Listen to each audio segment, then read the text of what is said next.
Boleh main papu. Good.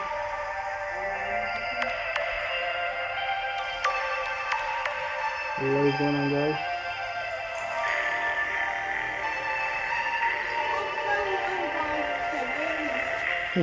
Daddy doing nothing. What do you mean I'm doing nothing?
still so early in the tournament. There's so many players, so many unique teams that really, I feel like it's just anyone's game. Yeah, and I think that's something that we saw in San Diego as well, right? With the In-Combo Series 1, we saw a lot of creativity, and the meta got a little bit more centralized when we looked at the Liverpool Regional Championships. But I feel like as well, when you kick off the new series format, you've got all of these awesome Paradox Pokemon to play around with. There's a lot of creativity that we can see here, and so I think we're going to see some super interesting teams too. A lot of Paradox Pokemon to play around with, but like, you can't be fooled because not all of them are really that great. A lot of them are so strong and definitely will be huge to be talking about, and we're gonna see it on the winning team, I'm sure. But there still has to be a little bit of deliberate choice with the team building, because sadly, things like Slitherwing just. I know. There's some out there, but yeah, it is definitely. Some of those Paradox Pokemon fit a specific niche, and if you don't have maybe the right Pokemon you want to slot in, maybe you can tech in one of those Paradox choices. I think Screamtail was one of those. That might be another one that's a super niche pick. And so we'll have to see what kind of a role it plays on any teams that it ends up becoming a part of. But yeah, Slitherwing as well, and yeah, there's a few out there, isn't there? That's literally the one I was thinking about too. It's good. Hey, I wish it was better. Maybe one player will be able to make it work. Honestly, if they can, only the most kudos, only the most congratulations. We're already looking at it. But there is some Series 1 Pokemon that are here to stay. Notably that Dondozo and Tatsukiri. We've already gotten to see it today, and I feel like a little bit more enabled too with these Paradox Pokemon, because then there's a couple of different tools to make sure you can eliminate threats and get yourself set up. Yeah, absolutely. We saw that already play a role in some of our matches earlier today, but Kirby's got some standings. You know, 3 rounds of Swiss in. Let's take a look at how some of our top trainers are doing so far. And this is exciting. Even going and looking at the pairings list, there's so many people playing here this weekend. You have to scroll so far down to make sure that you can see all of these 3 zeros. And shout out Talkie, shout out Gabby right there on top. Yeah, we've got some incredible players so far that are sitting at the 3-0 mark, and honestly, with the number of players that we have here today, being undefeated so far is going to be a good feeling, especially when you're looking at an X and 2.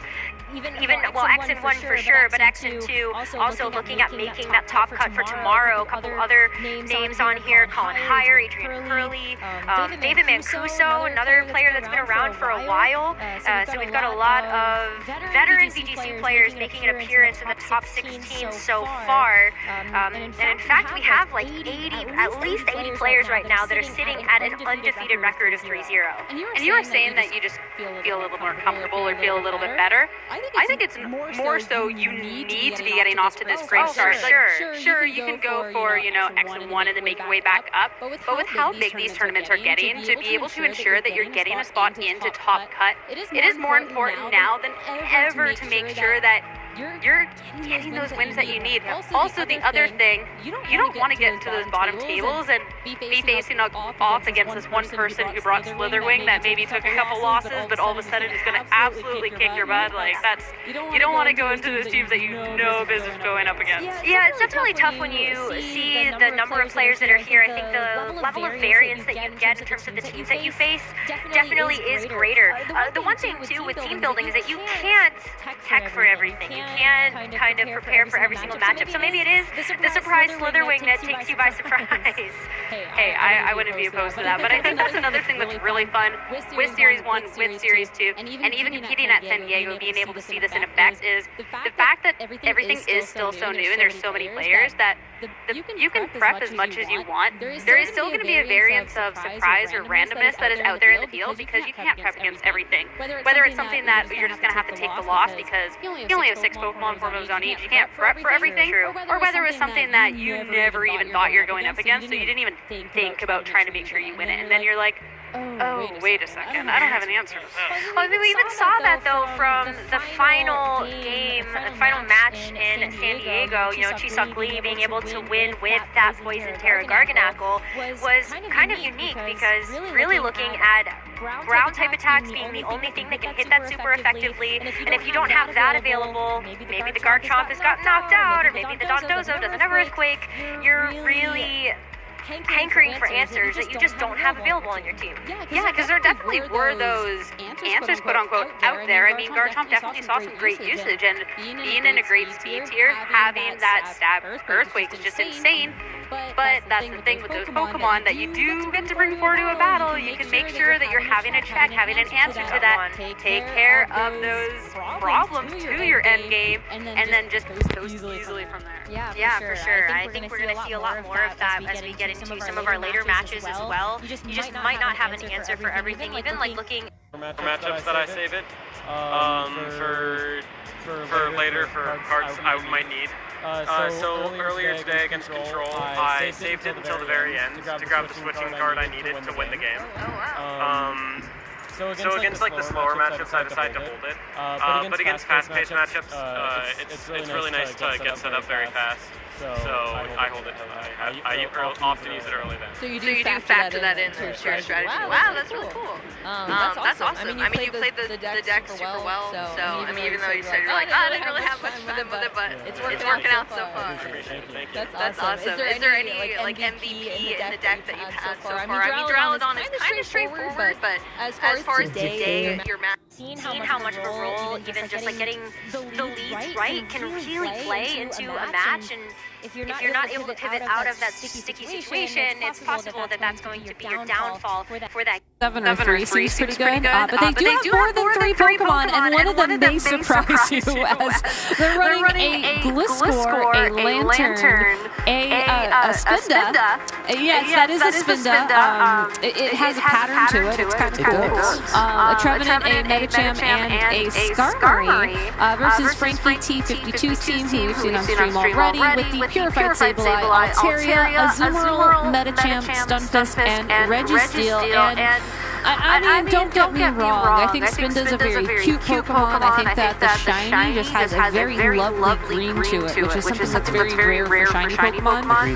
But I don't think I've ever seen one in the Great League format, and I don't know if this is the secret sauce to break the metagame. I genuinely don't. Well, I have a challenge for everybody watching at home, whether you're watching a YouTube stream or a Twitch stream. Let us know which Spinda variation this is. Just type the number in the chat and let us know which one. Let's see who's correct. In terms of moves, I'm not even going to guess. I'm going to let chat tell us. In terms of movesets, though, this is new information for me because I have not powered up a Spinda. I believe this is probably a level 50 Spinda, if I'm not mistaken. It does have access to Psycho Cut, Icy Wind, Rock Tomb, and Dig, which is a very interesting moveset. We don't see a lot of Icy Wind these days, but we might get a little freeze here because Frankie's Altaria does look like it would not appreciate an Icy Wind. So in the video game, Icy Wind will drop the speed of any Pokemon it makes connection with on the field, and also deal a little bit of damage. I believe in Pokemon Go it has a similar effect. It drops the attack of the Pokemon that it lands on.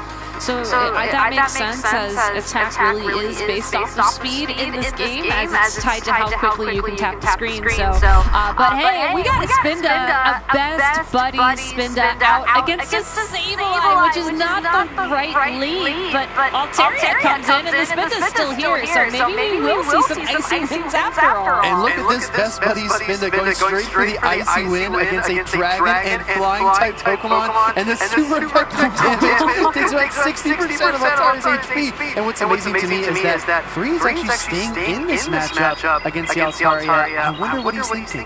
You know, this Spinda is doing his best to hang in there as well. He's looking a little bit unsteady there, maybe a little bit dizzy, but able to find another Icy Wind and swap out to save it for later. Skarmory going to not take a lot of damage from these Dragon type attacks, going to take not a lot of damage from the Flying type attacks, and as a result could possibly just farm down this Altaria for some really good energy. Still about 15 seconds left on the switch timer, and Altaria will not be able to escape. Air Slashes are coming through. Another Sky Attack here from Frankie as he fights back from what was a very tough lead and not a great switched in scenario either. Oh, he actually does reach for the switch, and the switch timers are displaced a bit, so the Skarmory now can't escape. You know, one thing that I find really interesting about Skarmory compared to some of the other flying type Pokemon that we've seen recently is that not only does it run Sky Attack, but it also has Brave Bird, and I feel like you have to be very careful when you see Skarmory, because if you think it's going to Sky Attack, you probably don't shield if you're the Azumarill, but if it's that Brave Bird, it's going to do so much more damage at the cost of an attack drop that if you call it just really gives you an advantage, and as a result, I think this Azumarill is pretty safe to throw that Ice Beam for the knockout. Yeah, Azumarill is going to take advantage of that defense fall from the Brave Bird, does secure the KO, and it looks like Lanturn will come onto the field, and this is not getting any easier for Frankie, even though this is Water Gun Lanturn. The typing advantage is significant here. But that Sableye is still in the back of Frankie's party, and I believe it is at full health, and if this Lanturn takes any more damage from this Azumarill, it's going to be really tough for it to flip the matchup ultimately. We'll build up to a Thunderbolt, but we see that Altaria swing in and throw or take a surf from this Lanturn. That should be enough to knock it out. Not throwing the Thunderbolt, so does get to save some energy, but will it make a difference? That's still a bit tough, right? The Water Guns would have been enough, resisted or not, but at the same time, once you get into these late game scenarios, it's so tough to remember how much energy your opponent has. It comes to Sableye. Speaking of energy, when you see the surf, I think we might see a switch into the Spinda because the Sableye is going to build to the foul play, and if that's ready, it will win the charge requiring reducing the switch. Here comes Icy Wind. Alright, so Icy Wind not going to deal as much damage to the Sableye as it did the Altaria, but will do a decent amount and get that critical attack drop as well. Sableye is stuck out on the field, and Blake still has 2 shields available to him. Formerly known as 3, now known as Blake, and there we go. This Spinda is going to be taking advantage of those shields to try and get as many Icy Winds out onto the field as possible, but it looks like Frankie will be using his final shield to protect that Sableye. And I'll tell you why this is so tricky. Actually, coming in with the Azumarill, the switch timer displacement has been really tricky this whole game. Azumarill is on the field, got a lot of energy though. We might even see an Ice Wind bank. No, going straight for the play rough. And this play rough will certainly do a lot more damage to the Ice Beam, but Blake will call the shield correctly to protect that Lanturn and try and get it to a Thunderbolt, but instead throws a Surf. I'm not sure this is going to be enough. This is resisted damage. Lanturn not known for its high attack. Azumarill known for its bulk, and Azumarill rides the wave and survives getting to the play rough here. This play rough will connect with the Lanturn and should be enough for a knockout. Just barely missing it, but still. Wait, hold on. Can this Lanturn survive one Shadow Claw? Lanturn trying to hang in there, can't do it! And Frankie claws his way out of game 1. My gosh. Blake really brought that a lot closer than I was expecting in that end game. It just felt like Lanturn didn't have enough energy, and it was really only that one turn away from getting to the surf and picking up the KO on that Sableye. So incredible play from Blake there. I think really showing the benefits of Spinda, which is something I never thought I'd say during a Play Pokemon broadcast. And I can't help but wonder if he's going to bring it a second time, because those Icy Winds really helped out. Really threatened the Altaria, and it seemed like those attack drops really just came in clutch. I'm just saying, if you're a Pokemon Go trainer and you are not watching a 6-man team of all shadows, if you're not watching Blake with his Spinda, you're not seeing these insane plays these trainers are making, you're really missing out if you're not watching the stream here in Orlando. That being said, going into game 2, it feels like it's too complicated to even break down, though, Gabby. I mean, what kind of adjustments can we see? Do you think Blake is going to bring the Spinda again? Let's start there. I want to say yes, but I will tell you right now, I am on team, let's see all the cool Pokemon do cool things in this matchup, because, it seems like regional after regional, we've seen these meta-popular Pokemon do fantastic jobs and make it into day 2 of the competition and do some fantastic things there, but we haven't seen a Spinda. I don't think I've ever seen a Spinda across any of the Play Pokemon broadcasts across all the games, and we're seeing one again? Yeah, it's back. It's not a lead this time. Instead, it's going to be the Trevenant as a lead, but I can't help but imagine it's only going to be so long until we see a switch out, because that Trevenant is already taking so much damage. Actually going for a C-Bomb bait early on in the matchup here. Frankie forced to make a decision early in the game, and he does throw up the Protect Shield. Blake, a master of the mind games. Alright, that's one shield down, 1 to go as this Altaria gets to the first Sky Attack and also draws a shield from Blake. Trevenant pacing towards that Shadow Ball, and it does throw the Shadow Ball this time. The big question is, will Frankie think it's another attempt to get that shield? Frankie decides to let this one through. The Shadow Ball will connect, dropping the Altaria down into the red in terms of HP. And look at how close this matchup is getting. I think Altaria will burn it down and win switch advantage in the lead. Dragon Breath is such a fantastic fast move, as it is only a one-turn attack, and you can see how quickly it added up against that Trevenant. But now, this Skarmory doesn't have to worry about any shields at this point in time, as we saw how little damage the Altaria did to it in Game 1, and will get the opportunity to get some energy here, but it's only going to do so much against Frankie's back Pokemon. One of them is Registeel, and I don't know. I mean, maybe the Spinda could find some good alignment there, but I just don't think Spinda is the answer for Registeel. Spinda throwing the Icy Wind. I love the animation here. Look at Spinda kick out its little leg. As it does connect into the Azumarill. And if you look at the moveset here as well, Spinda does have Dig on the left side, and that would deal super effective damage to the Registeel, but it's just not in the right position to land that charge attack. It just doesn't find the right alignment, and getting through this Azumarill is going to be tough on its own. It's going to be very tough, but eventually these attack drops from Icy Wind will start adding up, but I think the Spinda needs to find damage, and just looking at how Blake is playing this Pokemon, it almost feels like it's a supportive Pokemon, where you want to get your switch timers not aligned, you want to get Spinda in the field, Icy Wind, let it get knocked out, and then have the counter come in to just take advantage of the opposing Pokemon's weakened state. I don't think you're going to be able to navigate that here, because even if you do, drop this Azumarill attack a lot, what is that Skarmory going to do against a Registeel? Exactly right. I want to point out as well, the exact strategy you just outlined, Frankie is trying to deny that strategy over and over. He's making these switches aggressively. He does not allow Blake to set up this Icy Wind situation, and he does catch the Ice Beam here on the Skarmory, so Blake will be able to stay in this matchup, but just like you mentioned, Gabby, we're going to hear some beep, beep, beeps in just a moment. But not Shadow Registeel beeps, which is a whole other thing we could talk about at some point in time. But, while we're waiting for this matchup to play out between the Azumarill and the Skarmory, I'm very curious just how many Brave Birds it would even take to threaten this Registeel. I'm assuming it must be like 3, 4, 5,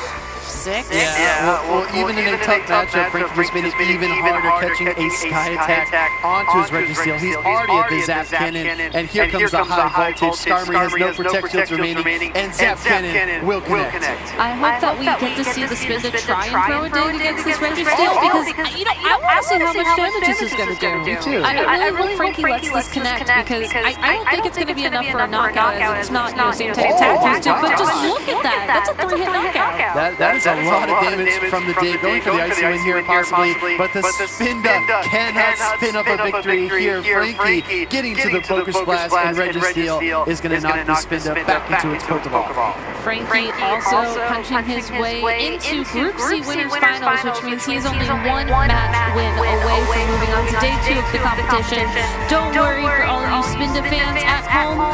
We could see Blake come back again through the loser side of the bracket with that Spinda. And again, just the fact that he's made it so far with such a unique Pokemon choice goes to show you just the preparation and the practice that these trainers have put into these matchups. I really hope that somewhere out there Blake was able to knock out a Registeel with a couple of digs from that Spinda, because I think that would be neat. Oh, I'm sure he was. I think that's definitely part of his practice routine. He wants to get a few licks in against a Registeel.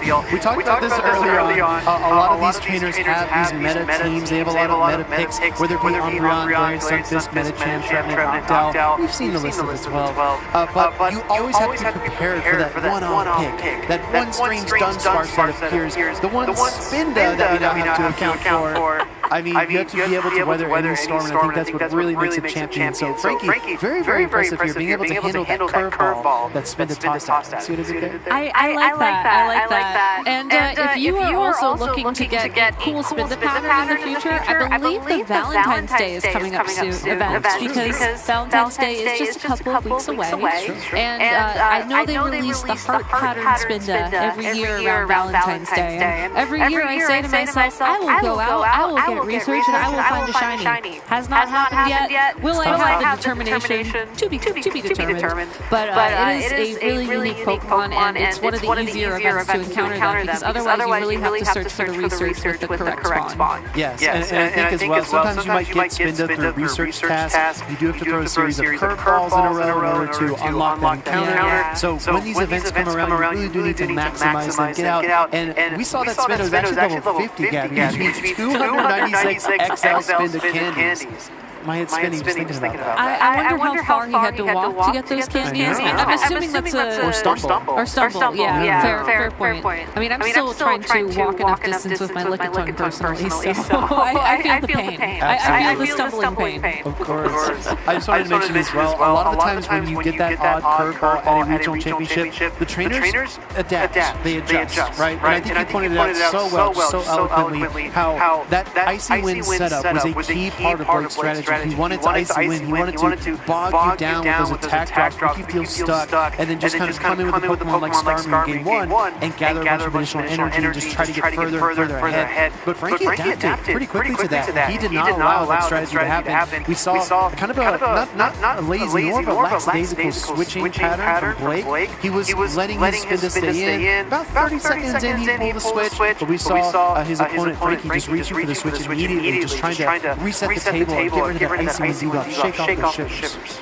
You know, I gotta ask, what other Pokemon even get access to Icy Wind? You know, I wouldn't have guessed Spinda, and I would be wrong, but... I think the most famous one, honestly, is probably Drifblim. Okay, that makes sense, yeah. Lots of HP, Icy Wind and Shadow Ball, 4 hexes to Icy Wind, 5 hexes to Shadow Ball. So that close energy interval allows you lots of baiting scenarios, because it's only 1 or 2 hexes off. It's not, you know, the Earthquake versus the Rock Slide. It feels like it's a lot closer, and it's a little bit fear-inducing, I should say. Yeah, and we typically see Drifblim in the more limited meta formats. I don't think we've seen one yet this season on stream, but maybe that's the play.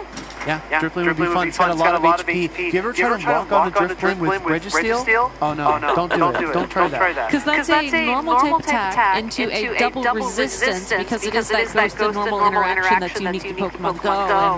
I mean, I would assume that you round down and just always do 1 damage, but isn't that typically how Lock-On works anyways? It is, yeah. You're kind of doing 1 damage no matter what. I think the difference, though, a lot of Pokemon have big HP pools, but Pokemon like Drifblim have an HP ocean. They have so many hit points, one at a time, just ticking away. You always get to the Shadow Ball when you don't expect it. We see that a lot from Noctowl as well. I think 3 different times in this tournament already, we've seen a Noctowl survive with maybe 1 to 5 HP and get to a Sky Attack. It's like, my goodness, the Noctowl just will not go away. I wonder, though, if you could take a look at the top 12 Pokemon again once, again here on stream at this event. You know, Noctowl is sitting on approximately 66% of the teams, which means out of our 124 players, approximately 66 plus a little bit of them have a Noctowl. So it's really interesting to see how these team compositions are shaping up. And, you know, what we've done in the past is we've also looked at the top 12 Pokemon that make it onto day 2. And I'm very curious what this image is going to look like based off what we've seen on stream before, because we've seen some very spicy picks this weekend. Yeah, I think it's always interesting because there are over 100 trainers registered here, and 2/3 of the teams have Noctowl, but it's always a great question to ask, how many of those trainers advance to day 2? How many of them are elite level? How many of them bring something else? Maybe we have a disproportionate number of Altarias in day 2. That is yet to be determined. It really depends on what these trainers see in the meta and how they're able to manipulate it. Also, Medicham, a staple of the meta, sitting at a very nice 66.9%, I guess, bring rate there. More than 2/3 of all teams have the Medicham, and it's so useful because of that coverage. We've actually seen more dynamic punch Medichams here than I ever expected as well. I still think the standard moveset is probably best for most trainers. You know, it's funny, I've been running Power Punch, Ice Punch on my Medicham for the Go Battle League for so long. I finally switched it to Psychic Ice Punch, and I can see the hype. You know, I think that in a format like this, where you can see your opponent's Pokemon and you can sort of anticipate, you know, okay, maybe I don't bring the Medicham here because I don't have the psychic access that I need in this matchup. You know, you can play Dynamic Punch a little bit more comfortably, but there is something to be said about just how powerful Medicham is with Psychic and with Ice Punch. I mean, it just feels like you get it in front of the right Pokemon, and you can just win that matchup quite comfortably. I think when you build your team of 6, you really need to define roles early on. For example, if you know that you're going to bring a team with Trevenant, Noctowl, and Alola Ninetales, maybe you don't need that additional fighting type coverage. Maybe you can actually go in with a Medicham with Power Punch or Dynamic Punch because those 3 Pokemon can handle a lot of those targets that Psychic is built for. So I think it really depends on your team composition, but after that moveset is revealed, you can run the risk of kind of pigeonholing yourself into one spot. Like we saw Rise in the mirror match with the Medicham, he was no-shielding every Ice Punch because he knew the moveset, he had no fear of Psychic. I wonder what would change if hypothetically you could update your movesets in between rounds.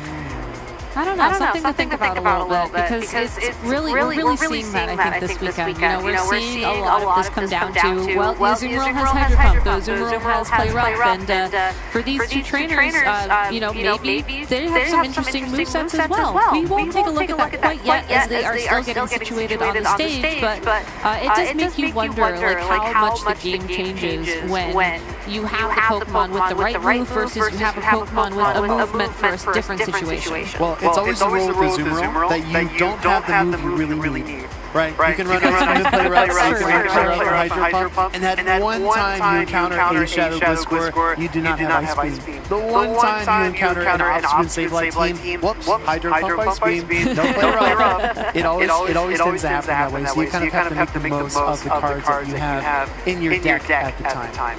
That being said, I think we might be ready, guys. I think we are. So let's take a look at the teams for our next matchup, as we will be featuring Fuzix versus Bosox and Fuzix has a team of Noctowl, Galarian, Stunfisk, Trevenant, Medicham, Frostlass, and Lantern. So again, those very typical meta strong picks, whereas Bosox is mixing things up just a little bit with a Shadow Alolan Ninetales, a Trevenant, a Galarian, Stunfisk, Medicham, Noctowl, and yet another Dunsparce. And I think the Dunsparce's utility wasn't really maximized earlier on when we saw it on the stream, because there weren't as many targets for it. With access to Rollout, Drone, and Rock Slide, it really can't put in a lot of work against the Galarian Stunfisk and Noctowl core, as well as Frostlass. I mean, super effective Rock Slide does add up really quickly. And looking at the Lantern as well, being an electric type, taking that super effective Drone damage is not a good time. And Dunsparce has the bulk to hang around in that matchup and really make its presence known and make itself very, very intimidating. It was Rollout that opened up the doors for Dunsparce to be a good Pokemon in the Go Battle League, if I remember correctly. I'm not sure what it had prior to Rollout, but I know that when that moveset update came through, a lot of people were saying, oh, you know, we can take advantage of this, we can use this move, it gets great energy generation, it has great typing for the Dunsparce, and, you know, if you think about it, normal type Pokemon typically do find themselves opposite flying type Pokemon, because it's a very safe switch if you are running, you know, the Medicham, for example. So it's great to see yet another Dunsparce make it into the semifinals here at this tournament. This is the semifinals of Group D, and I feel like we might actually see a Dunsparce tomorrow. Like, I feel like there's enough of them in play at this point that I can feel comfortable saying that. But you know, it is Pokemon, anything can happen, and maybe Spindle will also make it through. It's a tough call. Yeah, it's a very tough call. I'm also interested to see what the fast attack is on the Shadow Alolan Ninetales. If it is Charm, if it is Powder Snow, I think that will affect the matchups in a huge way. Charm making it a much better kind of anti-Medicham, anti-Frostlass, whereas Powder Snow makes it much more capable against Noctowl and Trevenant. And I guess Charm can also help you against Lantern, but make it a lot worse against Galarian Stunfisk as well. So you're kind of picking 3 matchups or the other 3 matchups depending on what fast attack you chose. Very true, but it does look like Bosox has the Pokemon to make up for whatever 3 Pokemon he picks the matchup for. And, you know, as we go into this first team preview phase, I think that it's pretty easy to sort of look at the Pokemon available to him, look at the Pokemon on Fuzix's side of the field, and just sort of play through that matchup mentally and know if I do decide to bring that Shadow Alolan Ninetales, these are the Pokemon I need to support it. And he does indeed bring the Shadow Alolan Ninetales against the Lantern as a lead from Fuzix, but we see Dunsparce in the Galarian Stunfisk in his backline. And we just got a huge piece of information. This is a Charm Shadow Alolan Ninetales, just chipping away at the HP of the Lantern. I like this move a lot because it puts that Lantern just outside of a single throw run's worth range of KO. You see the Surf come through here from the Lantern. I think this is just to buy a few seconds for Fuzix to think things over. He doesn't really have anywhere to go, though. Look at these 2 Pokemon in the back. He has a lot of energy on that Lantern, though, so if he decides decides to shield it here. Maybe he'll have enough time to think through his next strategy, but instead that drill run will bring that lantern down into the red. Does get the opportunity to throw a Thunderbolt this time, which should do a bit more damage to this Dunsparce, but it's still a very bulky Pokemon, and it's not near a knockout yet. Looking for a rollout down, actually switching into the knockdown and sending this drill run energy right beneath its talons. This is a resistant drill run. Knockdown shakes it off, no problem. And at this point, the switch timers are displaced, but Bosox can almost reach for another Pokemon. And that Dunsparce should get to a Rock Slide as well. Throws it at the same time as a Sky Attack from Fusix. Unfortunately, the Sky Attack will connect first, and Bosox Sky is going to let this Dunsparce get knocked out to send in most likely the Galarian Stunfisk, but that Ninetales is probably a decent pick as well. Yes, it's using Charm as a fast move, but it's already at the Weather Ball. This is a very tough situation because you have energy on the Shadow Alola Ninetales, but the Galarian Stunfisk does not have any energy at all, so I like the moves coming here. Throw the Weather Ball, still about 15 seconds on the switch timer for Fusix, so you can't really get out of the situation. And reaching for the Galarian Stunfisk, trying to catch a Sky Attack, but doesn't quite get it. Alright, Shadow Ball from the Noctowl will connect with this Galarian Stunfisk for a bit more damage, but this Pokemon is still very healthy indeed. Lantern coming out onto the field to throw a Surf into this Galarian Stunfisk, but Bosox Sky finally using one of those shields and will protect the Galarian Stunfisk, giving it enough time to mudshot down that Lantern and get to almost 2 Rock Slides, which is going to be critical when you look at the final 2 Pokemon remaining for Fusix. I really think that shield was a great call. You don't want to take that super effective surf damage, especially when you don't yet know what's in the back. And it is the Frost Blast, building up to get 2 Rock Slides plus a single Mud Shot. First Rock Slide will come through here, but you need 2 to KO, and there's still a healthy knockdown in the back, which honestly, Gabby, I think we need 2 Rock Slides for that knockdown as well. Alright, well, you're almost back at 2 Rock Slides. I believe it's just 1 Mud Shot away from getting that attack, and there are no more shields remaining for Fusix. Super effective, big damage, falls short of the knockout, but then Alolan Ninetales switching in just in time to take a Shadow Ball. If this is allowed to connect, it's going to pick up the KO, but it's going to also remove the energy from the field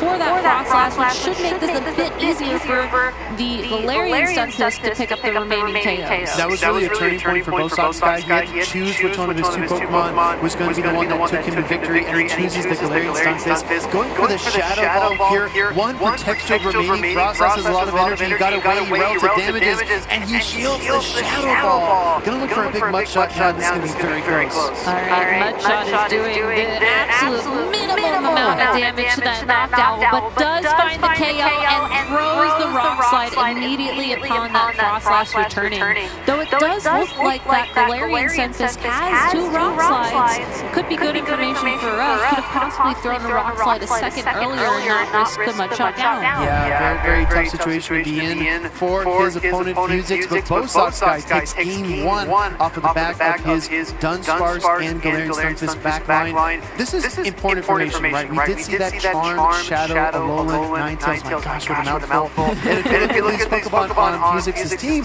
he only has a Galarian Stunfisk. That's the only Pokemon that resists Charm on his entire team. So how do you manage this? You try to outpoke it with the Lantern? You try to go with the Noctowl? Or just try to force your way through the matchup?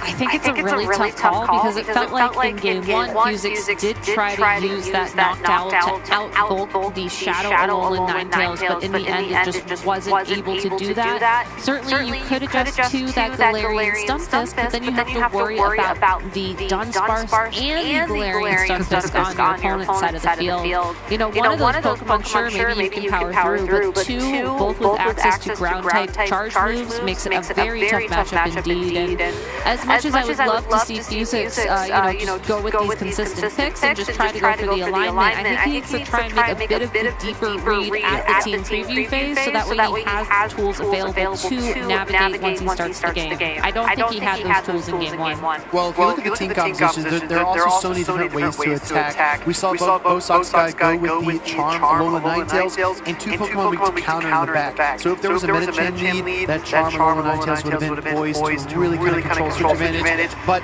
he could go with a Trevenant as well. If you look at the team here for Fusix, Trevenant with his shield advantage, it destroys almost everything besides that Noctowl. So he could even choose a different mode of attack, an entirely different strategy for game number 2. And I think that's really a signature of these successful teams as well, is that you can change up your attack style and really put your opponent off balance. You can look completely different from one game to the next. And that is so important in a best-of-3 battle as well, because it allows you to just consistently catch your opponent off guard. But unfortunately for Fusix, that Noctowl is already facing up against the Shadow Alolan Ninetales, and we saw just how much damage these charms did to it in game 1, and it looks like he is going to stay in on this matchup. But swapping into the Dunsparce, that Alolan Ninetales barely reaching the Weather Ball before switching out, and now this Dunsparce is probably looking to land a couple of rock slides. It almost feels like a formula. This is very similar to what Bosox did in game 1, bringing his opponent's Pokemon to about half health and then making the switch into Dunsparce. Recognizing that Dunsparce needs a more palatable opponent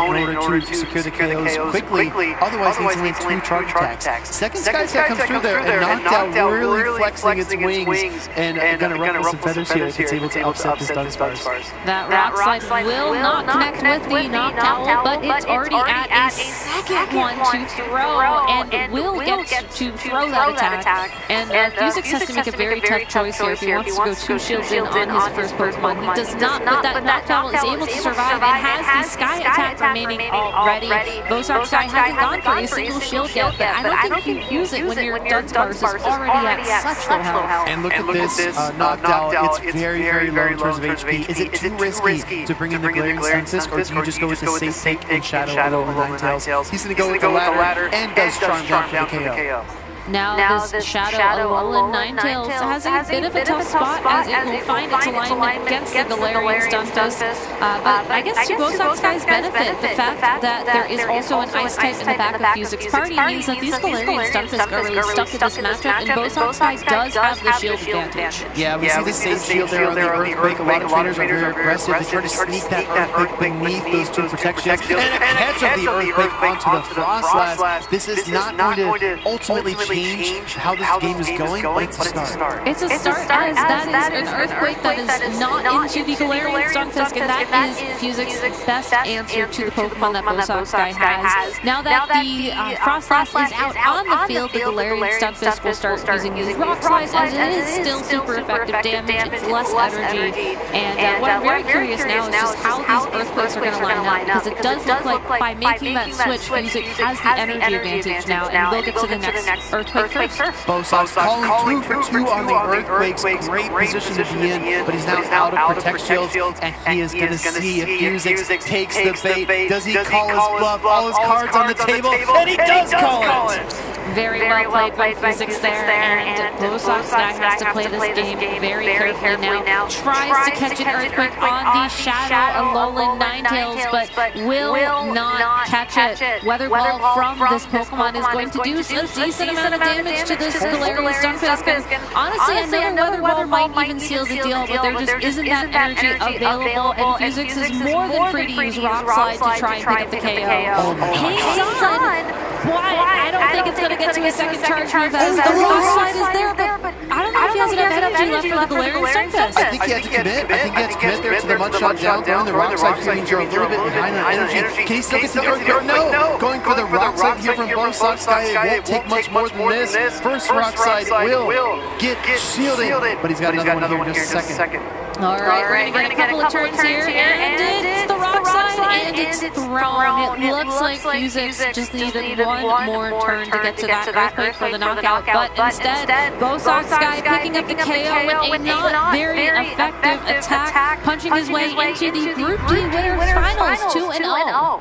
Very precarious situation there for his opponent. Bosox Sky able to, outlast his opponent, really testing his strength of will, and does get the 2-0 victory there. But I'm telling you, for Fusix, it was so close. It was kind of like navigating a ship through an icy water. He had to kind of look for each of the icebergs and just steer perfectly through the gaps, and just could not quite get it done in the end, but it came very close. He did, and I think that's really exciting to see, because it really was just one turn of energy he needed on that Galarian Stunfisk to turn the tide, so to speak. Certainly a sign of a very strong trainer and someone who shouldn't be counted out yet. Yeah, I mean, that was such a tough situation because you see that charm damage coming through. You know that your Galarian Stunfisk is getting weak. You know that a super effective mud shot might just KO you right off the bat, but you just have to commit. You say, I know I need the Earthquake to win. My opponent has no Protect shields. You just have to hold your breath, close your eyes, and just keep on doing mud shots, you know? All right, well, we are going to take a quick break here as we queue up our next matches. You know, every match is getting more and more exciting as we're getting closer and closer to the Championship Sunday tomorrow. So you're not going to want to miss these matches. Please stay tuned. Hello, trainers. My name is Will Dunphy, and it's time to spotlight the owl Pokemon, Noctowl. Night has fallen and the moon has risen. So let's grab our flashlights and shine them up into the tree branches. We're looking for a Noctowl so that we can find out just what makes it so special. Noctowl is a normal and flying type Pokemon that possesses formidable bulk. Due to its unique typing combination and sky-high stats, Noctowl can serve multiple roles on a Play Pokemon Championship roster. As an attacker, Noctowl's flying typing helps it to easily counter grass, fighting, and bug-type Pokemon. Defensively, Noctowl's normal type allows it to double resist every ghost-type attack.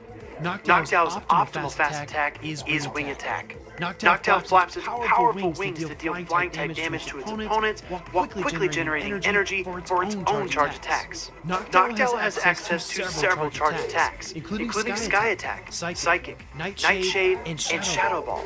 Noctowl can maximize its potential as a flying-type Pokemon by learning Sky Attack first. Trainers can then teach their Noctowl Shadow Ball as its second charge attack to further increase its coverage. Shadow Ball is key to Noctowl's success because it allows Noctowl to deal neutral damage to three types of Pokemon that resist its flying type attacks: Electric, Rock, and Steel.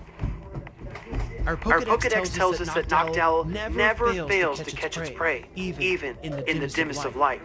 This is absolutely true when Noctowl encounters Ghost-type Pokemon like Kofagrigus or Trevenant. Noctowl often defeats these Pokemon with energy and HP to spare.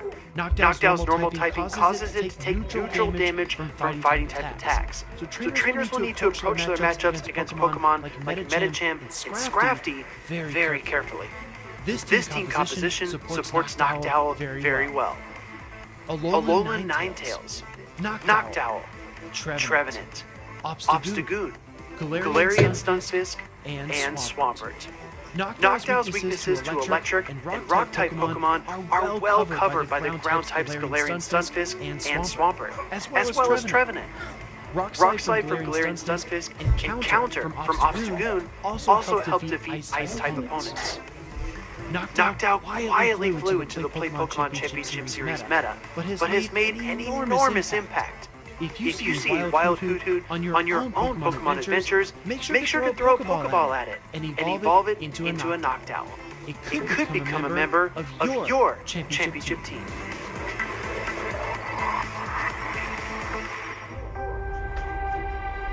Hey there, Pokemon trainers. Gabby Snyder here. Let's take a quick look at some highlights from the 2023 Pokemon Go Regional Championships in Arlington, Texas. Similar to the previous round of North American Regionals in Toronto, Fairy-type Pokemon and Charm Fast Move users were almost nowhere to be found. Trainers used this opportunity to showcase Pokemon like Altaria, Medicham, and Umbreon as the central members of their teams. Possibly taking inspiration from the freezing temperatures outside, Ice-type Pokemon like Shadow Abomasnow, Frostlass, and the classic Walrein were the counters of choice for the newly popular Flying-type Pokemon. 7 out of the 8 players qualified for Top Cut ran Ice-type Pokemon on their teams to great success.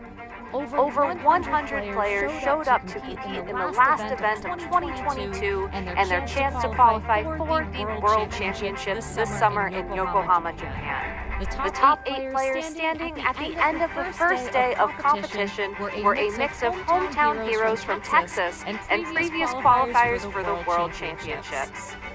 Unfortunately, the hometown heroes did not last long in Day 2 of the competition, as it was Dunebug 97 and Bibelicious facing off in the winners' finals. Dunebug tried to rely on his trusty partner Obstagoon for the win, but luck was not on his side, and he fell down to the loser's side of the bracket. In the losers finals, Dunebug and Rise to Occasion had a rematch of the grand finals of last year's Milwaukee Regional Championships. Rise took an early 2-0 lead against Dunebug, but with Nerves of Steel and a Registeel, was able to win 3 games in a row to rematch Bibelicious in the grand finals. Dunebug kept the momentum going, beating Bibelicious 3 times in a row to reset the bracket. His use of Frostlass against Bibelicious in the winners' finals did not prove successful, but going into the grand finals, he stayed the course and brought in Trevenant and saved his Protect shields to provide the support Frostlass needed to prevail. With the bracket reset, Bibelicious was able to make a great team raid early on to win Game 1. In Game 2, Dunebug took an early lead and combined with Bibelicious mistakenly swapping in his Noctowl against Dunebug's Frostlass, he was able to tie the score. In Game 3, Dunebug used both of his shields to protect his Registeel from Stunfist's Earthquakes to take the lead. And in the final game of the series, while Bibelicious took an early lead, Dunebug switched to Registeel, allowed him to have Frostlass face off against Altaria, Trevenant to face off against Lantern, and close things out with 2 back-to-back avalanches to be the 2023 Arlington Regional Champion. Which Pokemon will stop the reign of Ice-type Pokemon? Which trainers will qualify for the World Championships? There are so many more chances for trainers out there to get involved. Make sure to check out Pokemon.com/compete for all the information you need to follow or join in on the action. Alrighty, trainers, welcome back to Orlando, where we have more and more battles for you ready to go on the stage. I am AlphaPhoebe, and I'm joined by Markson. How you doing, Phoebe? I'm doing well. We had some amazing battles there, just back to back. So many good battles. I think the spiciest team that we saw in the previous go-around was that 6 Shadow team. I was really hoping that we could see that trainer continue to move on because, I mean, some of those Pokemon that we haven't even seen those on teams just placed in regular teams, right? Yeah, and of course, who can forget Spinda making its Play Pokemon debut at Regionals in not the opening rounds. We were well into the tournament at that point. I believe it was the semis at that point. Yeah, it was semifinals in one of the groups. So it had to win at least 2 or 3 sets of battles to make its way. So it had made its way pretty far. And of course, it's still, after having lost, going to go through the losers bracket. Maybe we'll get a chance to peek at that Spinda again. I'm hoping it makes a rebound because watching Spinda, it wasn't the bulkiest Pokemon, but it looked quite strong. And having access to Icy Wind, I mean, we don't see a whole lot of Dewgong or Drifblim in this tournament format, but it does remind you that Icy Wind, it's a very taxing move because if you are stuck in there and you can't switch out, your Pokemon will effectively lose this. Yeah, of course, Icy Wind was paired with, I believe, Dig, and that gives you really great coverage because the Icy Wind allows you to pressure flying types such as Noctowl or Altaria, and Dig allows you to pressure the steel types such as Galarian, Stunfisk, or Registeel. It's a very unique typing a typing of 2 charge moves. I don't know if we have that many others that have ice and ground type 2 charge moves. I don't think so. I think the most diverse then would probably be Drifblim with the Icy Wind and the Shadow Ball, so you have at least some coverage there. But yeah, I mean, Dewgong itself has an interesting moveset. It has really just there for the Icy Wind. You can't really do it with the water pulse, but yeah, I mean, besides that, I don't think there's much Pokemon that are quite like it, but it was great to see. Spicy picks always make me very happy. So, but yeah, I think we're ready for our next match. So we can go ahead and get into it. Yeah. Up on the stage, on the left. It's a face we've seen a couple of times, Shiny Hunter Ben, and he's up against Z Burglar. You know, one thing I'll say about Shiny Hunter Ben, I don't see that many shinies on his team. I'm just saying. A bit disappointed. Unfortunately, I don't think the Cantonian Ninetales, the Shadow variant is available as a shiny, so that kind of limits it. Trevenant also not quite available in that shiny form yet, but everything else good. Yep, and we'll go over the teams a little bit. Shiny Hunter Ben on the left side here with the Shadow, Kanto, Ninetales, the Noctowl, the Trevenant, the Medicham, Lantern, as well as the Galarian Stunfisk. And then on the other side of the table, Z-Burglar is running the Galarian Stunfisk, the Shadow, Mawile, Noctowl, Medicham, Lantern, and Trevenant. We've seen a couple of Mawiles here. I don't think we've seen this one quite yet.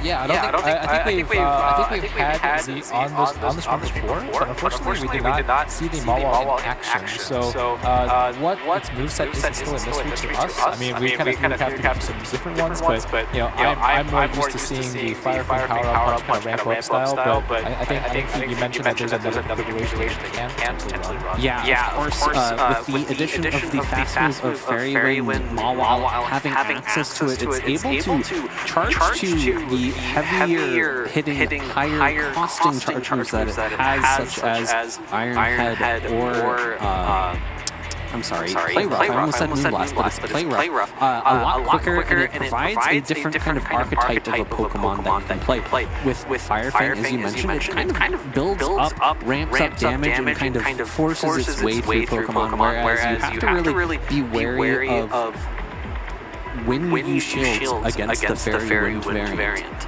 Yeah, I'm kind of curious. I really want to see this action because I think Z here is the trainer that played against the 6 Shadow team earlier, but Shadow Mawile never came out. So it was kind of hard to tell what his strategy was with his team. All right, well, looks like our 2 trainers on stage have locked in. And it is going to be the Lantern against a Noctowl, a very great lead for Z. Yeah, I mean, Shiny Hunter Ben has got to get out right away here. I wonder if he's actually opting to choose the Galarian Stunfisk as a safe swap. He is able to get the Medicham out, which is pretty good, but unfortunately, if you take a look at his lineup here, I mean, he's got the Trevenant in the back anyways for the Medicham, and we are going to see, I mean, Galarian Stunfisk doesn't have a positive matchup here, but you can get quite good amount of damage off. Yeah, you can get a good amount of damage, and oftentimes, depending on how quickly the Medicham switches in and when it throws its charge moves, you might be able to get shield advantage as well. This first Ice Punch does not threaten to knock out, and it looks like even a second might not as well. I think at this point, after those additional counters, this Ice Punch will threaten a knockout blow.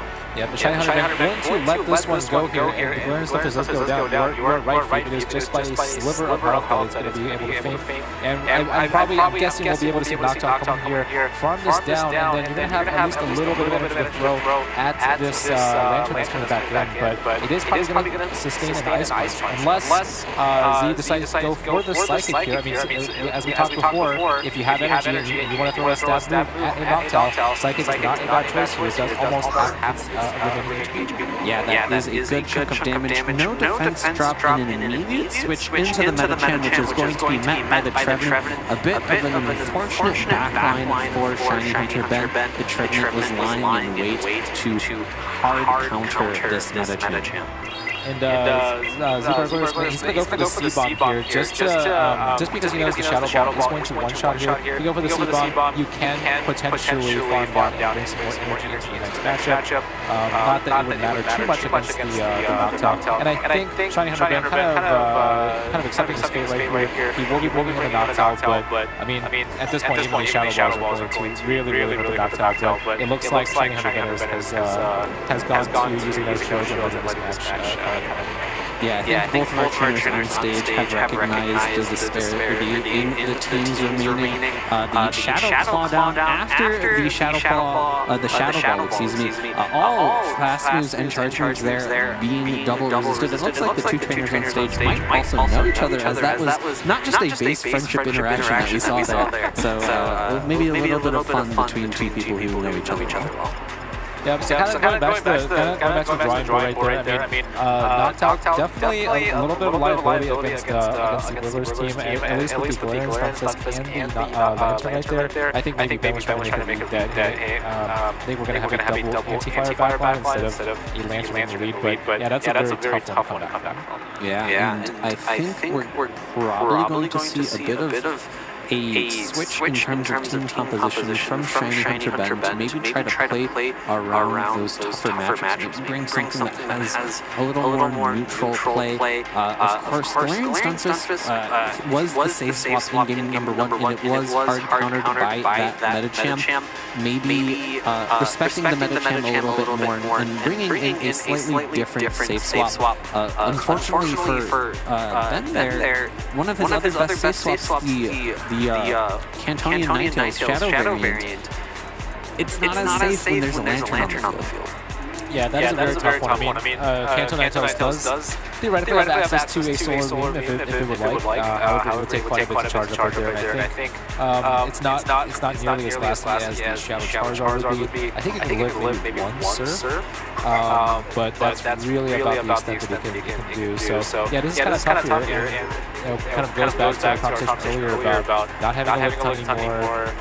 I mean, these two teams of 6 don't even have an Umbreon here to really lean in on as the safe swap. I think you kind of just have to play double weakness or hope to get good matchups to control. Alright guys, I'm going to be just filming this battle match. I really agree at that point. There is no consistent safe swap on Shiny Hunter Ben's team against Zebraver's team. I think that is maybe proving a little bit hard for him in terms of team composition. Because if you have a laid out and prepared game plan that will always work one specific way, that's great, and you can lean on that, you can rely on that. If you have a safe swap that is always going to be safe to your opponent's team, it's nice to be able to rely on that. But if you don't have that position, if you don't have that Pokemon that is as safe as maybe an Umbreon might be, then you're kind of forced to play into those more RPS matchups, and it is a bit of a hard counter matchup. It is another Noctowl into Trevenant. This is not the matchup that we want to see defeat Trevenant, but it's hard switching into his own Noctowl, but who's going to win? Everybody's weak to Noctowl. Let's go. Does not have a he's going to do is Noctowl, so we are going to see a mirror match. Now, this is a situation where actually I think that Burglar has a bit of an advantage here. The reason I'm saying it is because even if his Noctowl loses, the biggest threat to Trevenant has been removed, and now if you're talking about energy advantages, you might he's got Trevenant and something a lot, guys. I don't think he's going to feel here. very low. That is true, and I think the Trevenant mirror match is probably going to be something that we see, though. He's going to feel going here, to see another Sky Attack being thrown by Zebraver's Noctowl. The question is, will we see no shield? Shiny Hunter Ben using that full shield, potentially meaning later on that Zebraver's Trevenant has an extra shield. I would expect to see the Galarian Stunfisk to come in here and immediate switch out into Medicham, which allows this Trevenant to come back. I feel like I'm saying the same Pokemon names over and over again. It opens up Shiny Hunter Ben's Trevenant in the end to potentially beat Zebraver's no, he's not shielded. He says he's shield for the Stunfisk a lot, guys, but he also has his own Trevenant in the bag. Let's see how he's going to handle this. He's going to waste his last shield. And I kind of mentioned earlier that Trevenant had the potential to be the big carry here, and it looks like Shiny Hunter Ben is going to let go me parece que va a entrar aquí con el Noctowl y va a activar lo que es el Sky Attack rápido, hace un poquito de farmeo. Vamos. Ok, ya tiene dos, guys. What is he gonna do here? Ok, no se va a escudar, iba a guardar todos los escudos para sus chances de ganar. Vamos. Ok, aquí vemos a ver el primer escudo. Shadow Ball more valuable here than anything that the Trevenant can throw at you? Y no. No es cura. Of course, now that that Shadow Ball has been no shield, I would expect to see Shane Hinterben go straight for the Seed Bombs as the Seed Bombs plus Shadow Balls will threaten to knock out. Don't need to go for that heavy hitting Shadow Ball from the Trevenant. The other thing is that the Noctowl has enough health so that it could not be farmed down, and there you would have needed to see some energy being thrown by the Galarian Stunfisk. Now that the Trevenant's in, it's still in that same position where in the back, we will need to see a Rock Slide from Z-Burglar being saved and able to knock out that No es cura todavía, Unfortunately, due chavos. to the grass type of the Trevenant, we're going to need another Rock Slide here, and one to just burn the shield by itself. So it looks like very slowly here, despite having Él se va a estar fijando lo que es un knockout para posiblemente cachar el siguiente ataque. A ver, todos los dos tienen un escudo. Se farmea los dos. Uy. No, no es cura, lo dejó ir. Is actually just going to go ahead and let the Trevenant go. Is going to bring in the Noctowl here. I mean, this is a pretty clear ¿Qué estás haciendo? He get there. It does look like Z-Burglar is going to be able to get there. Burn the protection right there. And he's going to have back-to-back Rock Slide. That was a close one. Yeah, the wing attacks really do add up much faster than the mud shots. And we're seeing the second Rock Slide come through. This is going to be enough to knock out the Noctowl. Z-Burglar has now punched his way into Day 2 as this was Group A Finals. So we have our first competitor who has managed to punch their ticket to Day 2. Yeah, congratulations to Z-Burglar. I mean, that was some pretty good play out there. I actually thought at the very end there, some mistakes might have been made in that Trevenant matchup because those Shadow Balls were tearing apart the Galarian Stunfisk here. I mean, I think that if we take a look at it, looking at which Pokemon is more valuable in the game right here, I might have leaned a little bit more towards Trevenant because just a lot more value out of its fast attacks right there. And then having the Noctowl come in, I mean, I don't think you're going to be wing attacking out the Galarian Stunfisk anytime soon. So very close loss right there, but great job to Z-Burglar. Yeah, definitely. In terms of wing attacking versus mudshot, I think we might see a wing attack down before we see a mudshot down, but also I believe we have seen a couple of mudshot downs going into a Noctowl, so anything can happen. That is correct. I mean, and Noctowl, one of those Pokemon with just so much HP, right? So even if you see the mudshot taking that sliver health out, it might still survive for another. And it really goes to show you the difference between defensive stats and health stats in Go. So if you're up against a fast move that's not doing much damage, you'd rather have more health than defense because you have a larger health pool to survive through. If those fast moves are doing 1 or 2 damage each time, your defensive stat doesn't actually matter all that much. You're not going to be lowering 1 damage down to 0. That's just not how the game works.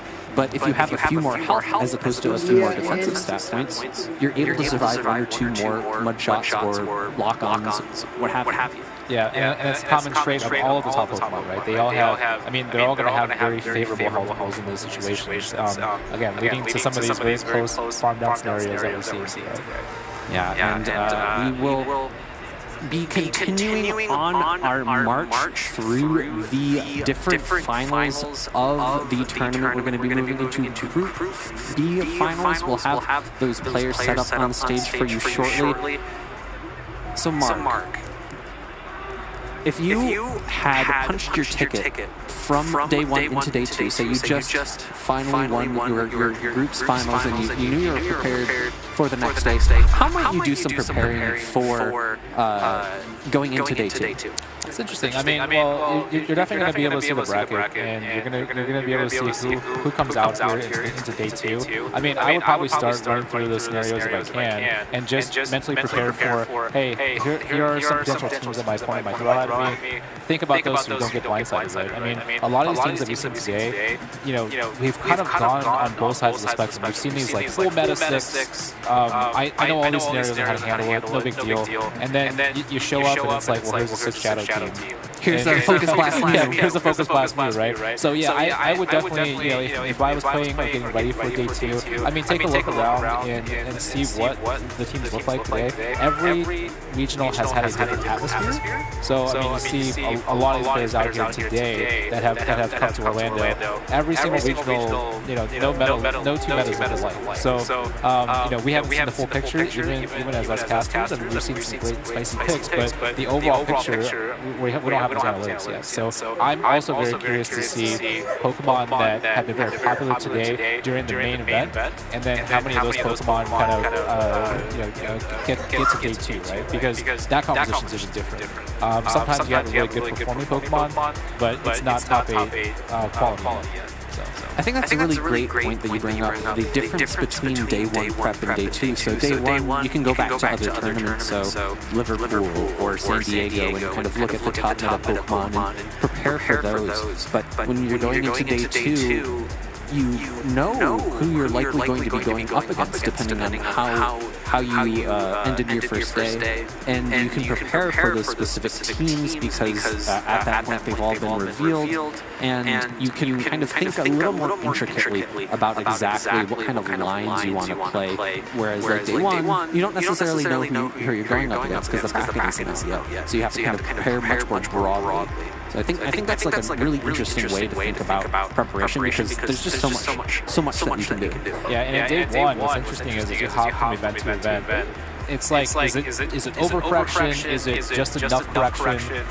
Here in this case, I think having seen some of these I guess squishier shadow Pokemon come back into the fray here. I mean, again, it's not really overcorrection, but it's like having Lickitung out of the meta. I think a small impact to that, right? Because Lickitung against some of these shadow Pokemon, I mean, Lickitung just has more stats, it has more value. It's gonna lick you down before you can really be relevant, right? Unless you're knocked out. Unless you're knocked out. But yeah, I mean, I think it's really interesting because once you get to the top, you know, to top 8 or day 2, you do have to start thinking about scenarios if you don't have coverage, and that's I think that's where when you're doing prep like that, it's like I gotta maybe throw away a pick just so that I can handle a use case here.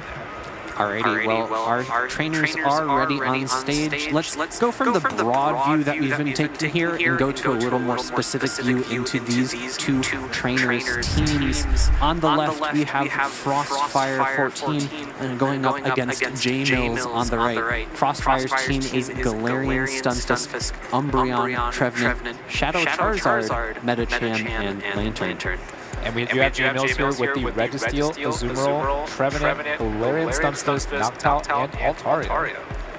So, another Shadow Charizard. We've been seeing so many of them, and Caleb is in shambles. We haven't seen a single Bastiodon yet. So, not quite the meta impact that he would have hoped to have, but it would be very interesting to see a Bastiodon going up against these teams given the prevalence of Shadow Charizard. We've been talking about how much damage the Shadow Blastman does. How much does a Smackdown from Bastiodon do to a Shadow Charizard? Yeah, I'm pretty sure a Smackdown would delete a Shadow Charizard in about maybe 3 or 4 is my guess, but maybe you know, someone out there can correct this. It's really curious because Bastiodon I think would love both of these lineups. You got the Shadow Charizard on one side, you have the double flyer on the other side. And any Bastiodon player would be very, very appreciative.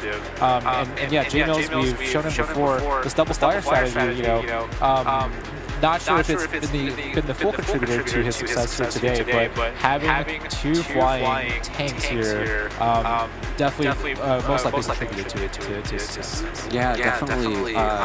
It's a bit interesting because he's running 2 sets of doubles. He's got the double flyer, and he's also got the double steel, which they kind of cover each other because Steel's weak to fighting and Flying does good against fighting.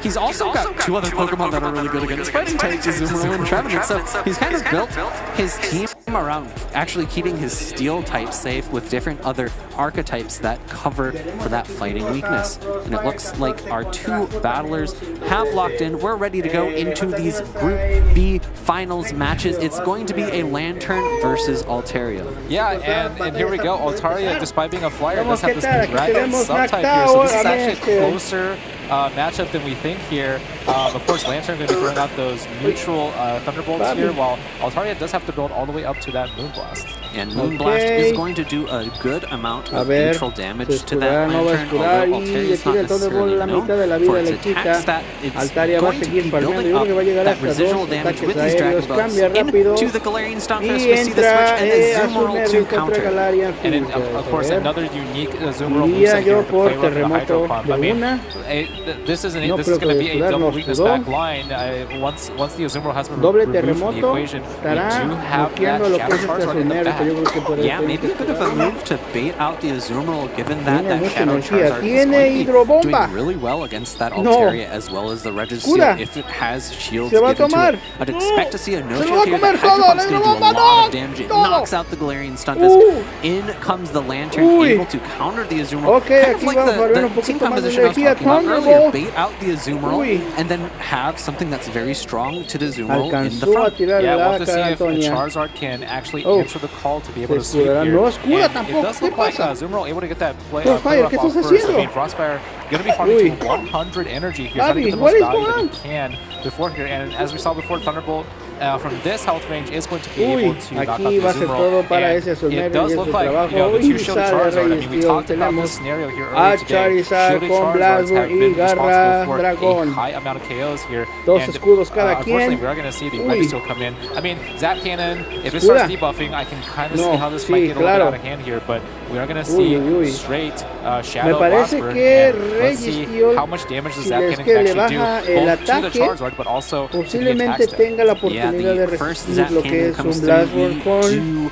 Lo menos, see pero aquí va a cambiar rápido, dos ataques aéreos en su cara. Excuse me, and we're going to see that quick swap into the Altaria. The amount of energy this Altaria has is crucial. Will it be able to reach a second Sky Attack? It has two Sky Attacks loaded. This Sky Attack will do a lot of neutral damage to this Shadow Charizard. Yeah, and unfortunately Charizard is so glassy right here. It's going to barely hang on. I think all that it can do right now is he has to be able to throw the Charizard right here. I think J-Bell's very comfortable letting this one go because he does have a two-shielded Registeel. I mean, you don't have much health left on anybody. You have to go for a move here, and unfortunately, the Shadow Charizard here, no bulk, is going to get locked on down, and I think it's going to do the same to this Lantern.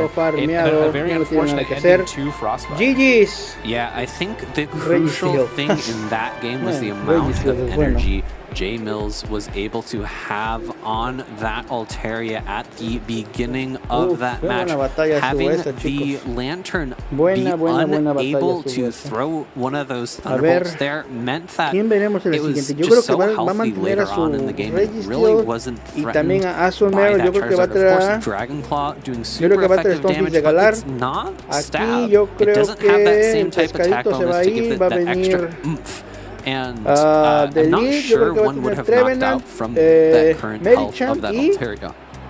Posiblemente entre Stunfisk o I mean, first thing is that opening matchup, the Lantern throwing the Thunderbolt into the Altaria. I mean, it's nice that you're staying into that matchup, but I think the only way that you can mitigate any kind of issues later on is to get the tank a move. I mean, the team that was brought in, even if it was Galarian Stunfisk, I mean, it's a very aggressive swap into there, but it doesn't have a lot of bulk.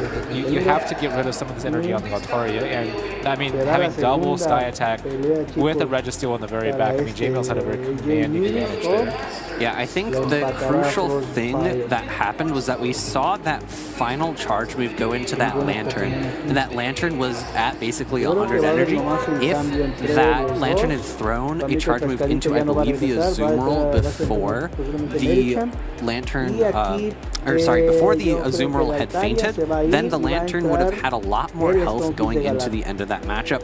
Of course, the Registeel came in, so the Altaria wasn't necessarily going to be threatened by any of the energy that Lantern had at any point, but it would have definitely murkied the waters a little bit. And we're going to be getting into the second game of this match here. We do have a Galarian Stunfisk facing off against Registeel. We've seen this matchup quite a few times here. What is interesting to me is the back line for these teams. We do have a Trevenant and a Lantern on the Frostfire side, and we have that Altaria and Trevenant on J-Mills' side.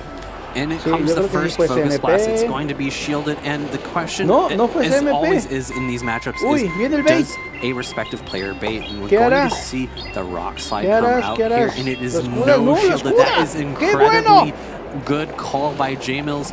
Although it typically takes an earthquake plus a rock slide to knock out the Registeel, it makes this next shield that much safer. Yeah, I mean, this is very unfortunate for Frostfire here. I'm not sure why. Y el segundo aquí yo creo que le va a estar tirando un segundo. Uy, qué buen cambio, qué swapping para tanquear ese Focus Blast. Yo creo que iba a entrar con Altaria a farmear. Claro, farmeo casi completo. Altaria aguanta un Shadow Ball, más aparte, yo creo que aguanta todavía un Seed Bomb. Farm all the way down. The Shadow Ball does do a lot of neutral damage, but the Dragon Breaths just do so much fast move damage, and the Seed Bomb is unable to be thrown. It's double resisted by the flying and dragon typing of Altaria. You don't think it would have really threatened to knock out, but interestingly enough, we're seeing a Rock Slide come out. The Altaria is going to lose all the energy it was able to get by farming down that Trevenant. Yeah, that's really interesting. I mean, we're going to see a preferred lineup now. At least Trevenant against the Galarian Stunfisk. I mean, this does kind of rescue the Registeel from the opening matchup, but the problem here is that with the Registeel still having some ability to throw those Zap Cannons out, I mean, the Lantern's not completely safe. Yeah, I think what I would like to see from J-Mills here, though, is some preferred treatment for the Trevenant. Actually, the no shield on the Shadow Ball, maybe expecting a Seed Bomb there. Now the Trevenant's in a really great spot to get 2 Seed Bombs off. Yeah, and I think, J-Mills, you can see his body language. Well, I guess we can see his body language, and he was very satisfied that Shadow Ball landed. And this puts him in a very rough position because you have to shield something, and you're going to run out of health eventually. It looks like Frostfire is going to let the Seed Bomb go. I'm assuming that he has conceded the match and he is going to get ready for Game 3. But yeah, that was a very tough call right there. Fitting in the Shadow Ball right there to just completely knock out what should have been the only answer to. There actually will not be a Game 3. J-Mills has won 2-0. And is going to punch his ticket to Day 2. Frostfire's not out of it yet. He still can work his way through the loser's bracket. He doesn't actually have to work his way through the loser's bracket that hard. I believe he gets put immediately into the group losers finals. So if he wins one more best of 3, he'll punch his way into Day 2 via the loser's route. Yeah, I mean, that's a really well-played job on J-Mills' part right there. Again, I think that team composition is very solid. Double steal, double flyer, double anti-fighter. It's a very straightforward team composition, as we saw. Yeah, and I think really preferring that Trevenant, making sure that Trevenant stayed safe throughout that match was smart. The Shadow Ball throw into that Galarian Stunfisk also proved very pivotal. Not baiting there, not allowing for that Galarian Stunfisk to get off scot-free by no shielding a Seed Bomb and making it to another Rock Slide. I think that was a very, very crucial call. Yeah, I mean, and Frostfire right there, it felt like towards the end, you know, after that charge move had gone.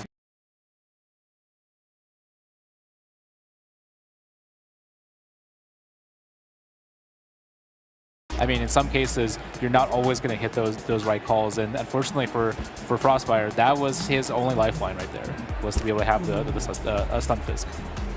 Alrighty, well, we need to take a short break. We will back with you for some more battles here in Orlando. We'll see you soon. Este va a ser, chicos, todo el contenido que les va a traer el día de ahorita. Hey Pokemon trainers, this is Mark's son.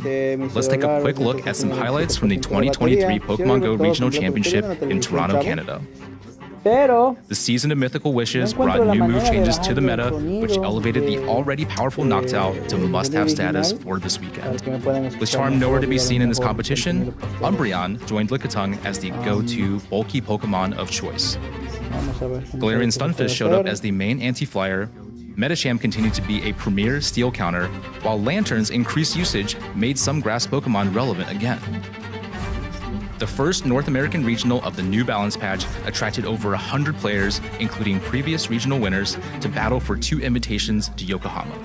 This ended up being a very diverse tournament with some matchups featuring 12 unique Pokemon.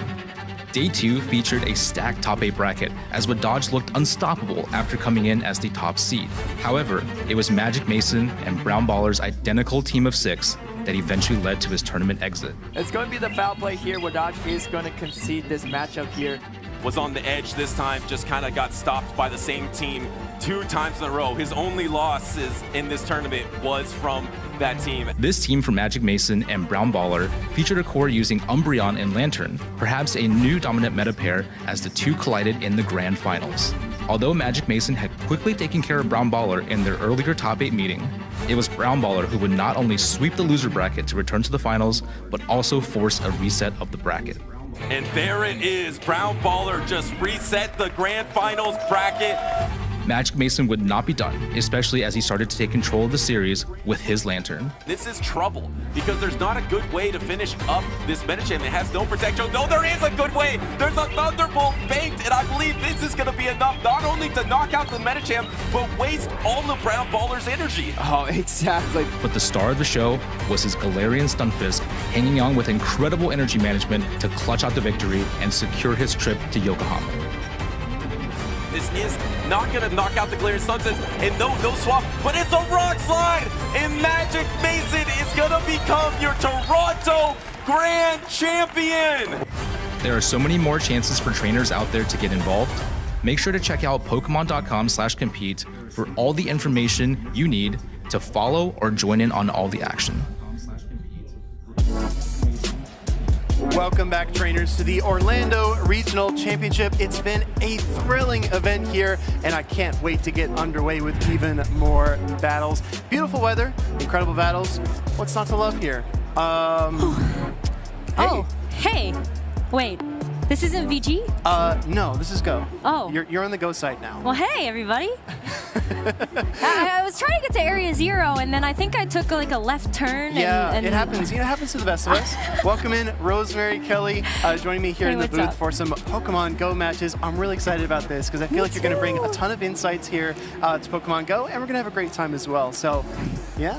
I have always loved Pokemon Go PvP, and I'm such a firm believer in how incredible it is to see the competition. I think a lot of trainers during this event specifically have been bringing in some really cool tech. Yes. And so I can't wait to see how that's all going to play out. Well, a lot of what we talk about in Pokemon Go is the pacing. It's just so quick. A lot of these split-second decisions really decide a lot. And you can build a team that it looks like it's going to be really successful, but a couple of misplays here or there could really flip things on its head. Yeah, I've noticed that as well, about just how much on top of things and the mental game that these players have to go through in order to make sure that they're making the best choices. And especially when it comes to the timing of like when do you attack, that's been really, really cool to watch. Yeah, well, I'll kind of fill you in here on the meta as it's developed. We do have a top 12 graphic that we've shown throughout the stream, but I think you were a bit busy earlier doing a little bit of VGC casting, so I'll give you the quick rundown here. Lots of Noctowl, Umbreon, Medicham, Trevenant, Registeel, Galarian Stunfisk, a few Lickitungs kind of popping up here and there. Shadow Charizard is a hangover from Liverpool, and we're seeing some Shadow Alolan Ninetales, which is like juxtaposed against the Shadow Kanto Ninetales you've also seen on the stream.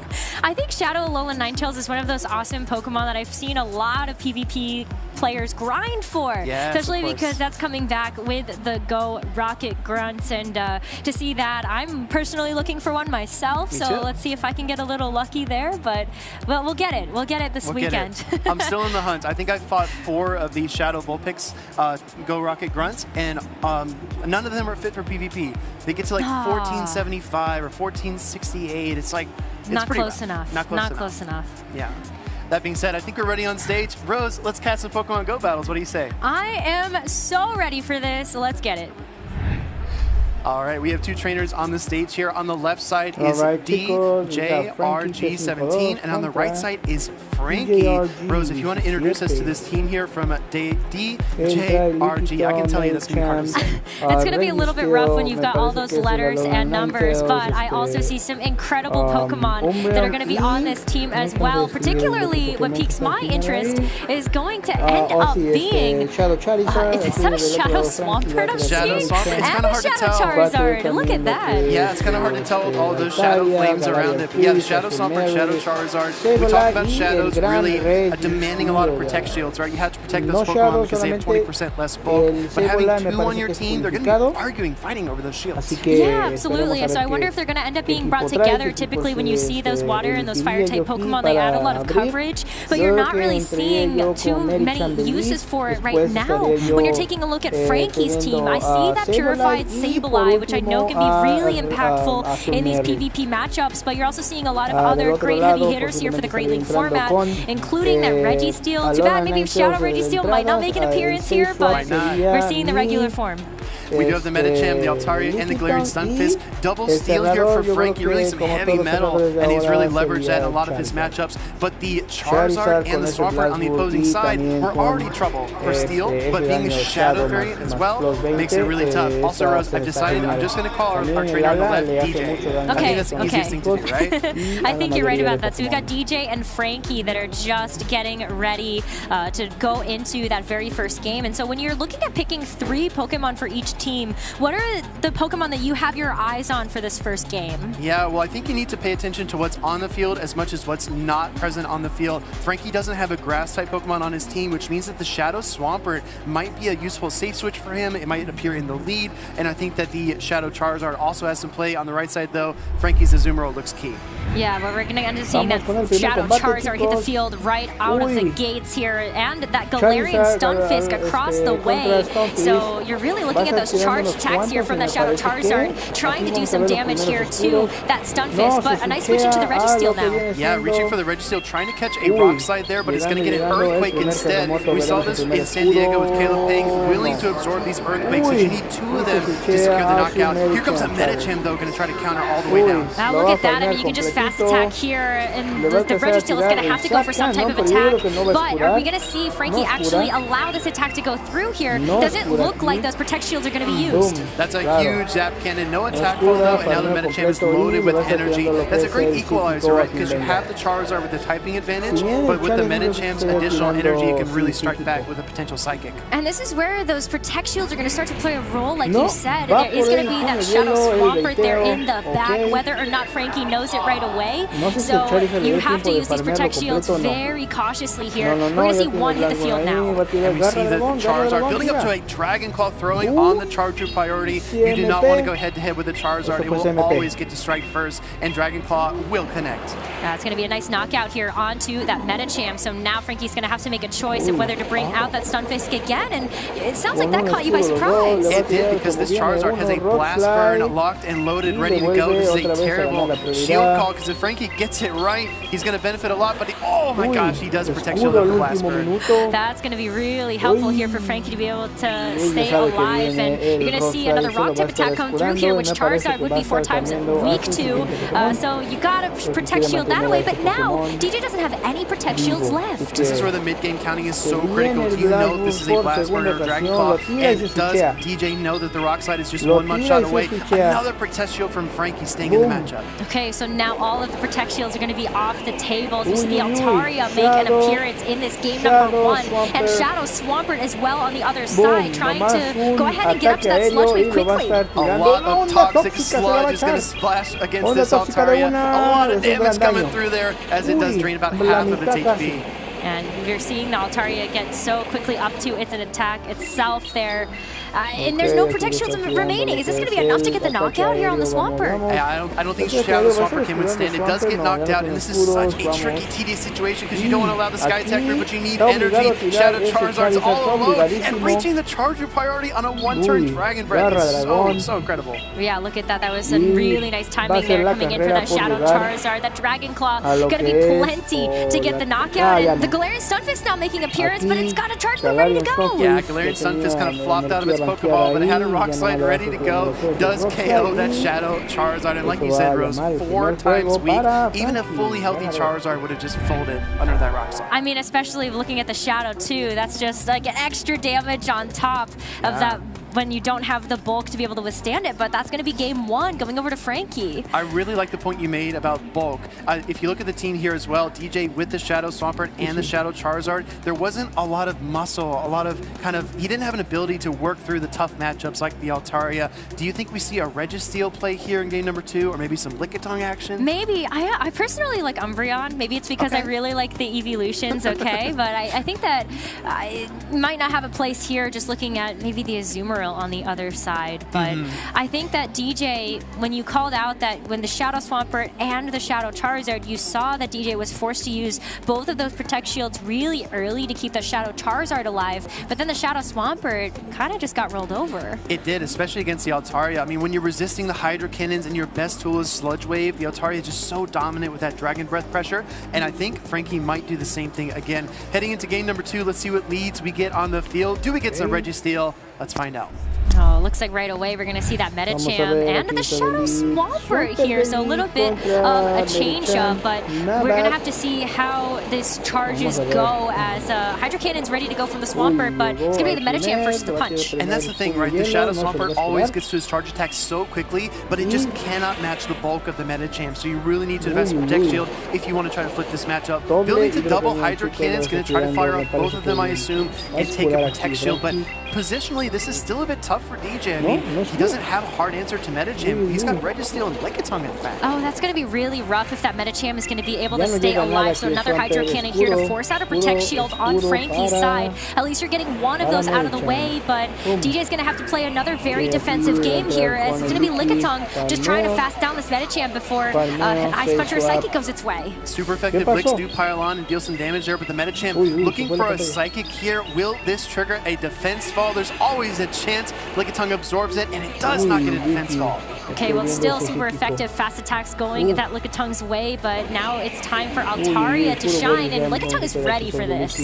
This is interesting as well, bringing in the Altaria here, and recognizing that Shadow Swampert is already off the field. This is a very clear matchup. You keep it away from the potential steal in the back. I think Frankie's going to be very happy with that decision. I think so too. I mean, you do have the Lickitung trying to return another charge attack here that Altaria's way, but Frankie's preserving that Protect Shield for later, and this is going to be really impactful looking at what's in the back here too for DJ. Oh, reaching for the Sableye and forcing Lickitung to throw a resisted body slam into the Ghost and Dark type. What a key play by Frankie. He has really impressed me today. Oh my gosh, look at that. It does barely any damage here, and so you're going to see DJ actually switch over to the Registeel, but now it's time to see what this Purified Sableye can do.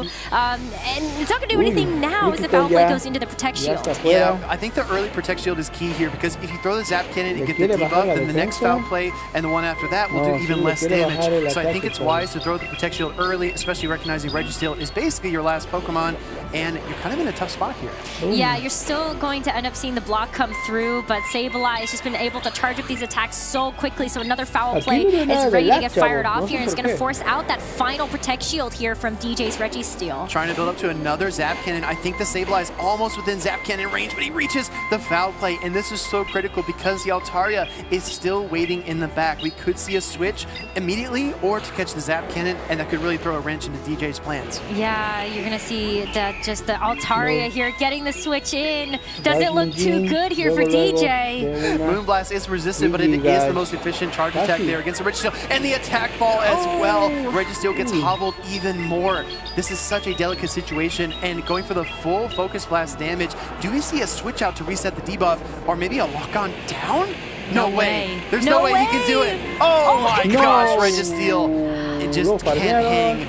Oh, it tried so hard. The Lickitung is going to be able to come in and get the knockout onto the Altaria, but that Purified Sableye is just so healthy. So healthy. Sableye wasn't even sweating there. It looked very, very comfortable. But what a key moment there, dropping that attack, trying to get the lock-on down, but Altaria outlasting the Registeel. That was so impressive, and I think what really surprised me there was just how well Frankie was able to play around to get those safe switches and then also be able to outlast for those final few turns. Purified Sableye in those games too. Super, super effective. Super good. And you talked about the Umbreon earlier on. I think that the Umbreon's kind of like a safe pick. It's a comfort pick. A lot of trainers choose it because it's so bulky. It can win a lot of neutral matchups over time. But if you don't expect the Umbreon to come, Sableye is so clear. You can just bring it every game if you want. That's true, and we definitely saw how Frankie also had a really nice lockdown onto the Shadow Pokemon that were on DJ's side.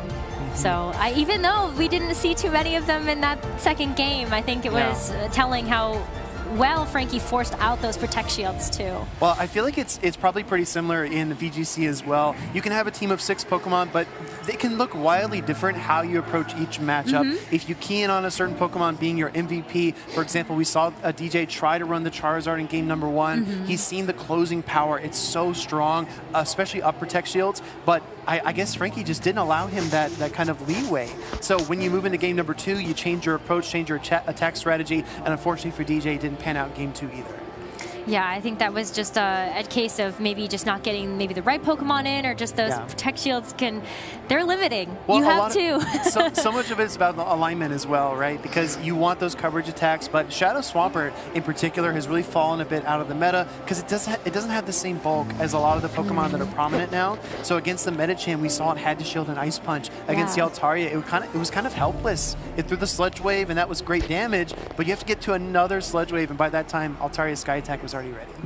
I just can't believe the survival there from the Altaria to be able to just hang on through the lockdown. I can't believe it. Yeah, it's very, very impressive. But sometimes, even if you have a typing advantage, right, and this goes for all Pokemon, even if you have a typing advantage, that one little stroke of luck, right, that small attack fall can really, really help you in those key moments. Yeah, absolutely. What a cool match to be able to kick off my appearance on the Go broadcast. I know, this is awesome.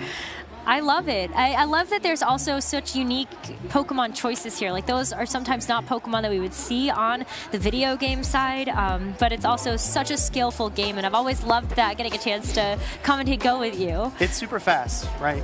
And we talked about this at the beginning as well, but just any kind of misplay, any misstep. We saw earlier a trainer switch their Swampert into a Trevenant because they recognized that they had 2 Pokemon in the back, Swampert being one of them, and if they switched too late, they were already too far behind, but it's just like a half-second decision and they pressed the wrong Pokemon. Unfortunately, sometimes that kind of thing happens. But yeah, it's always fun. How have you been enjoying this event in Orlando? It's huge, right? So many trainers.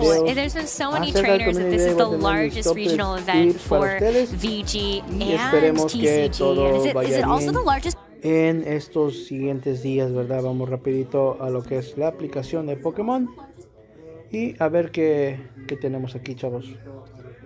Dicen todos mis sets, guys, de PvP. Subí, me parece que fueron como 40 puntos, algo así. Pero tengo un team que lo estoy tratando de masterizar, lo estamos usando. Y a ver cómo nos va. Ok, aquí está, chavos. Se los enseño rapidito. 2373 y este es el equipo que estoy usando. Estoy usando a... ¿cómo se llama? A este tío, ¿cómo se llama este crack? Se me olvidó su nombre. Empoleon, guys. Empoleon, Chesnaught y Charizard. Empoleon, Chesnaught y Charizard es el que estoy usando en la Ultra, guys. ¿Quién es este? ¿Será una Lola Mantas? ¿Un Vortex?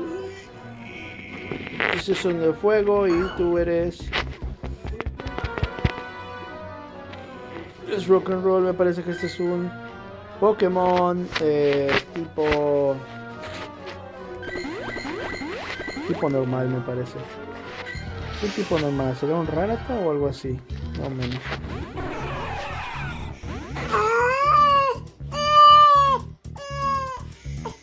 Ok, chicos, nos vemos. Baby's crying. Bye.